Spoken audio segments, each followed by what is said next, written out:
Hello, guys. Today we'll talk about this horrible movie. Okay, Dear Evan Hansen. Okay, yep. There's a rant incoming about this movie, this so-called film, and there have been people who have been coming out over the past couple of years defending this movie, saying that it's a masterpiece. The same people who give up 10 out of 10 reviews just because of 10 minutes of the movie. But please don't. Well, just like Turning Red. Stop pretending this movie's good. We all know it's a really bad movie. So, Dear Evan Henson is a movie. Basically, I will spoil the whole plot for you. So, basically, this kid writes notes to himself because he has disorder. Because the psychiatrist and therapist told him to.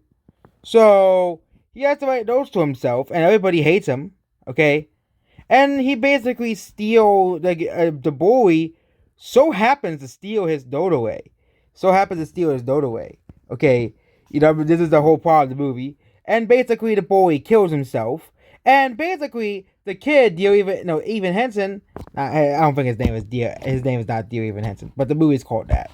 But Evan Henson, of course, takes the pretend made up all these stories that he was friends with the bully and he went to the apple orchard with him. Okay, why? He's a boy. Okay, if you're gonna tell the truth, tell the truth. Okay, that you write notes to yourself. It isn't that hard. But instead, he just sang for some weird reason. This is why I hate musicals. Okay, this movie is exactly why I hate musicals. Okay, this movie is exactly why I despise this whole genre of film and movie. Okay, musical is my least favorite genre of movies. Okay, and probably closely followed by romance, and followed behind would probably be horror because I'm a big baby. Yeah, I know, but Dear Evan Hansen, it's just why. Why did they make this movie? Okay, and I would think that this is based off a real story. No, it's based off some show that came out in 2015. Okay, and this movie made no money because it sucks. Okay, and yeah, there was two reasons why this movie made no money. One, it's not a proper movie franchise. Two, there was the real guy now with a pandemic, and three, it just plain out the sucks. It seemed that the critics were right about this movie. This movie was a pile of dog shit. Okay, so basically, yeah. At the end of the movie, the bully's parents. I'm going to call him the boy, but yeah, they made a whole fundraiser for him, and basically people find out the truth that he lied about. His parents found out the truth about lying to be friends with him, and we all know why he pretended he made up these stories about being friends with the bully guy, so he can be with his sister. Yeah, that's how it always works. Okay, that's how it always works. Okay, but this movie's just bad. Okay, it's a fucking trash movie, and I have seen some pretty bad movies this year. I say it's Collision Course. Well, not Collision Course. Buck Wild. That's the one that released this year. Collision Course is the last one, the one before Buck Wild. Yeah, I was talking about Collision Course. Buck Wild. Yeah, I corrected my mistake.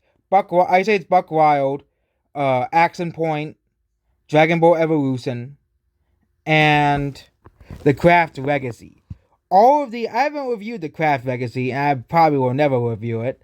But all four of those movies are just extremely bad movies, and all of them have extremely bad review scores, and don't really have many people defending each of the movies. As there's really nothing to defend about any of them. But Dear Evan Hansen is just a bad movie overall, and hopefully we don't get another. And thank God this movie flopped, or we're still giving us a sequel to Dear Evan Hansen. Yeah, because Hollywood loves those sequels. So overall, this movie is extremely bad. And now let's get to the bad parts of the movie. Basically, this movie is supposed to be about social anxiety disorder, which a lot of people, including myself, suffer with. So, and I get social anxiety disorder is tough, But basically, you live your whole life singing. Okay? No wonder why no one wants to talk to you. No one wants to talk to you and sing. Okay? That's just why. Okay? Maybe you should talk to someone without singing for once. Talk to someone normally that doesn't evolve singing a song every time you talk to them. Okay? This is why this movie is exactly why I hate musicals. Okay? You have a serious or sad moment and then they start singing. Okay? Okay, it's supposed to be a serious moment. Why is it putting like a really sad song or depressing song? Okay, or it's just imagine if they played the final part of Avengers Endgame. Okay, and all the Avengers just started singing while they battled. This is why I have a big issue with the Mario movie being a musical, because it'll just ruin the movie. Especially as according to the leak, the final battle is supposed to be a musical. Okay, Mario does not sing in the final battle against Bowser. Okay, that's why I'm making my point here. Musicals, if they have a tension point, or it's like the tension point, or a tough moment, or it's like the tough moment of the movie. Well, I'm sorry, but singing does not raises the stakes so low, because I can lose all investment in the serious storytelling of the movie, the serious stakes of the movie, or the serious tone of that scene of the movie. Okay, it makes the scene worse. Okay, and here's a similar movie that came out in 2019 that for some reason has good reviews. In the Heights. In the Heights was a alright movie. I wouldn't really call the movie a masterpiece. Okay, like Rotten Tomatoes did. It's an alright movie. I won't say it's a bad movie or it's a good movie. It's in the middle range, like a 6 or 7 or 6 out of 10 movie, 5 out of 10 movie. The movie is very well made. I can give the props to that. I just don't like musicals that much. But at least this movie, they kept the tones correct and they kept everything correct in this movie. Okay? They did not they did it more like a Broadway show. So if you like Broadway shows, you will like this movie. But David and Henson, they don't know what tone is, so they said, okay, what's to sing? A happy song when his parents are really grieving his death. Yeah, that makes no sense. Okay, in this movie, they sing songs that are to the tone of the movie, which I condemn them. No, condemn is like the bad one.